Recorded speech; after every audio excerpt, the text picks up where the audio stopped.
Minasan konnichiwa. So ang topic natin for today is about kay Nai Sumori versus Sumori Wanai. Okay, so talakayin natin kung ano ang kanilang pagkakaiba. Okay, hajimete ikimashou. Okay, umpisa si Knight Sumori, minasang 70 to 80% level of certainty. So parehas naman silang meaning na has no intention, minasang. Kaso nga lang, si Knight Sumori 70 to 80% level of certainty.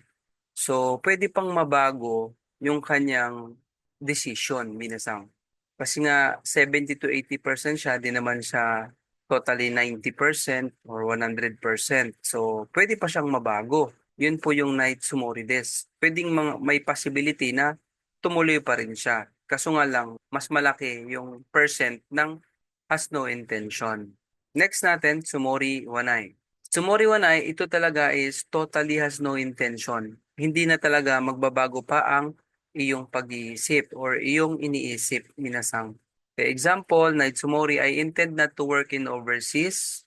Kaigai de hatarakanai tsumori desu. Kasi pag si tsumori ginamit mo, dapat nakanai form yung iyong verb. So yung hatarakimasu, hatarakanai tsumori desu. So dito, sinasabi niya lang na mas malaki yung porsyento ng kanyang hindi pagtrabaho, yung intention na hindi magtrabaho sa overseas or abroad. Pero may possibility pa rin kasi may natitira pang porsyento na pwede siyang matuloy na magtrabaho sa overseas. Samantalang si Tsumori Wanai, absolutely no intention to work in overseas. Kaya minasang no ito no. So dito talaga pinapakita niya na wala talaga siyang intensyon. So hindi na pwedeng mabago. Okay, kaigai de hataraku. Dito naman kailangan naka-dictionary form yung verb bago ilagay si tsumori wanai. Okay, hataraku tsumori wanai desu. Okay, minasang, thank you for watching. Subscribe to my YouTube account, J Mercado, and follow my FB page, JNR Tutorial. Hi, minasang, otsukare-sama desu.